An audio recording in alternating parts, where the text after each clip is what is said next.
बहुत शुक्रिया आगा। मैं चाहूँगा, क्योंकि अभी हम लोग इन्वेस्टमेंट और प्रॉपर्टी की बात कर रहे थे, तो मैं एक सिचुएशन आपके सामने रखता हूँ कि अगर कोई शख्स मकान में रह रहा है और उसके बाद उसमें रहते हुए किसी ने कोई दूसरा प्लॉट लिया या दूसरा मकान लिया, तो क्या उस पर खुम्स वाजिब होगा उस प्रॉपर्टी पे? जिस मकान में आप रह रहे हैं और साल की इनकम से ख़रीदा है, मिसाल तौर पर जी, मसलन साल की इनकम से या लोन लेके ख़रीदा और घर में शिफ्ट हो गए और लोन भर रहे हैं मिसाल के तौर पे, या ज़मीन लिया किसी तरीके से खुम्स निकाले हुए पैसे से आपने बनाया और बनाने के बाद शिफ्ट हो गए, तो जो मकान रह रहे हैं उस पर खुम्स नहीं। लेकिन जो मकान आप इन्वेस्टमेंट के पर्पज़ से ले रहे हैं कि बाद में हमारे बच्चों के काम आएगा, या प्लाट ख़रीद रहे हैं या कोई और प्रॉपर्टी शॉप ख़रीद रहे हैं, इन तमाम चीज़ों पे खुम्स वाजिब है। इस तमाम चीज़ों का खुम्स निकलेगा, क्योंकि वो आपकी रोज़मर्रा की ज़रूरत में यूज़ नहीं, वो आपका इन्वेस्टमेंट है, बाद के लिए, फ्यूचर के लिए बहुत से लोग करते हैं। तो उन तमाम प्रॉपर्टीज़ पर खुम्स निकलेगा, बल्कि यहाँ तक कि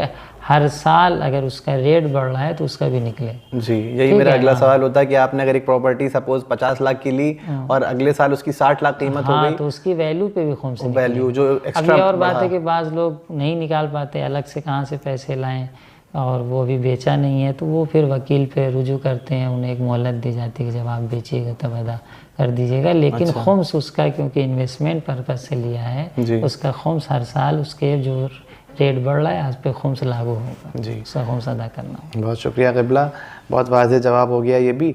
एक सवाल ये आज के दौर के लिहाज से कि जो लोग एफडी वगैरह फ़िक्स डिपॉज़िट कराते हैं या जो रिटायरमेंट होते हैं उनको पीएफ वगैरह की शक्ल में फ़ंड्स वगैरह मिलते हैं, तो उसके लिए खुम्स की क्या शराइत रहेंगी? फ़िक्स डिपॉज़िट पे ज़रूरी है कि आप खुम्स निकाल कर फ़िक्स करें जी, पहले निकाल दें जी, पहले खुम्स निकाल दें, फिर जो बचे उसको फ़िक्स करें जी। अगर नहीं निकालते हैं तो उसका खुम्स आपको देना होगा, दूसरे पैसे से फिर निकालिए खुम्स दिए हुए पैसे से जी। यानी उसको आप नहीं कह सकते कि हमने फ़िक्स कर दिया, आप जब बढ़ के मिलेगा तब निकालेंगे, ये जायज़ नहीं। फ़िक्स पैसे पे खुम्स।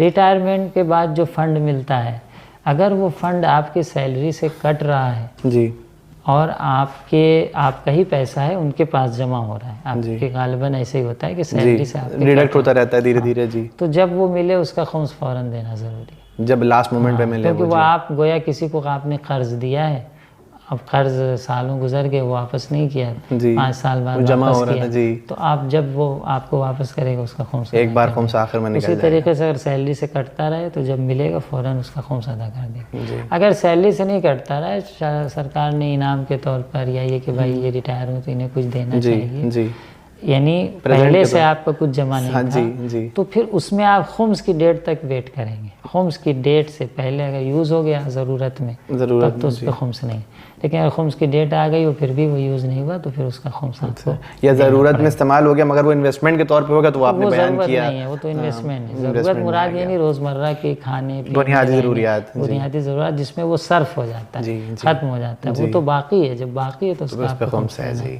बहुत शुक्रिया। एक आखिरी सवाल ये कि जो शख्स, ये तमाम चीज़ें तो अदा करने के तमाम हुकूक हो गए, जो शख्स अदा नहीं करता खुम्स, उसके तमाम और वाजिबात, नमाज रोज़ा वगैरह कबूल है? उसके माल में दूसरे का हक़ है, चाहे वो लिबास ख़रीद के पहन रहा है, चाहे वो घर में रह रहा है, उसमें दूसरे का हक़ है। तो अब जबकि दूसरे का हक़ है हो गया वो, तो एक एतबार से वो ग़स्बी कहलाएगा। इसलिए उस नमाज में अगर, उस लिबास में अगर नमाज़ पढ़ रहे हैं जिस पैसे से लिबास ख़रीदा और खुम्स नहीं अदा हुआ है तो उस नमाज में भी शुबा है। अगर उस घर में रह रहे हैं जिसका खुम्स वाजिब हो चुका था और आपने अदा नहीं किया और उसमें नमाज़ पढ़ रहे रह रहे हैं तो वो भी शुबेनाक है। शुबेनाक यानी कि उसमें दूसरे का, आप दूसरे का घर ग़स्ब करके नमाज़ पढ़ें तो नमाज सही है? नहीं, बिल्कुल नहीं। तो ये हक़ अल्लाह रसूल की तरफ से वाजिब किया गया है कि आपके माल में है, यानी 20% आपके माल का 20% आपका नहीं है जी। बज़ाहिर कोई आप पे एतराज़ नहीं कर रहा है, कोई दूसरा शख्स आके नहीं कह रहा है कि ये मेरा है, लेकिन वाक़ईन तो आपका नहीं है किसी और का जी। किस तरह से हम दूसरे का जब ग़स्ब कर लेते हैं तो सारा समाज ये कहता है कि ग़स्ब करके नमाज़ पढ़ रहे हैं, ग़स्ब करके रह रहे हैं, ना नमाज सही है ना लिबास सही। मसलन अगर पैसा ग़स्ब किया लिबास तो कहेगी लिबास नमाज नहीं सही। तो उसी तरीके से खुम्स का जो ये हक़ है वो 20% आपका नहीं। तो अगर आप उसमें नमाज या लिबास या दूसरी इबादत या मजलिसें कर रहे हैं तो कैसे वो सही होगा? सही। तो इस चीज़ की तरफ तवज्जो करने की ज़रूरत है कि आप अगर खुम्स अदा नहीं करते तो आपके दूसरे वाजिबात भी शुबनाक हो जाते हैं, वो भी काबिल कबूल नहीं होंगे। बहुत शुक्रगुजार हूँ क़िबला का कि किस तरह आपने तमाम तर शराइत बयान किए खुम्स के ज़ुमरे में, और इस बात पर रोशनी डाली कि दरअसल किसका हक़ है और ज़रूरी है कि वो पहुँचे, ताकि हमारे दरमियान एक इस्लामियात के मुताबिक जो इकोनॉमिकल इंस्टीट्यूशन कायम करने के तमाम तरीक़े हमें अइम्मा मासूमीन ने बताएं, हम उस पर अमल कर सकें।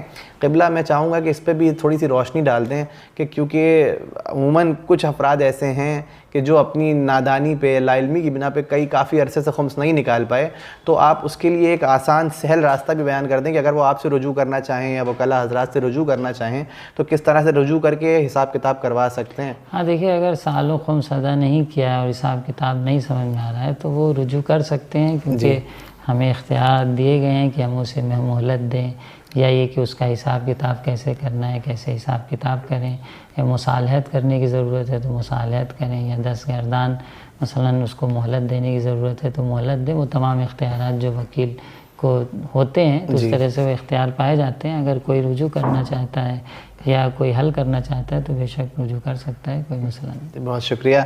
तो नाजरीन, हमने देखा कि जिस तरह से हम लीगल कंसल्टेंसी लेते हैं, मेडिकल में मेडिकल कंसल्टेंसी लेते हैं, उसी तरह हमें अपने शरई और फ़िक़ही उसूल में उलमा से रुजू करना चाहिए ताकि हमारे तमाम मामलात बआसानी हल हो सकें।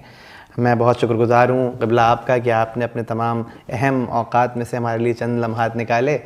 मैं अली अनवर जाफ़री आप सब से रुख़्सत लूँगा इंशाअल्लाह, और फिर आगे तमाम सवालात लेकर दोबारा हाज़िर होऊंगा। तब तक आप सब अपना ख़याल रखें। फ़ी अमान अल्लाह। अस्सलामु अलैकुम व रहमतुल्लाहि व बरकातुहू।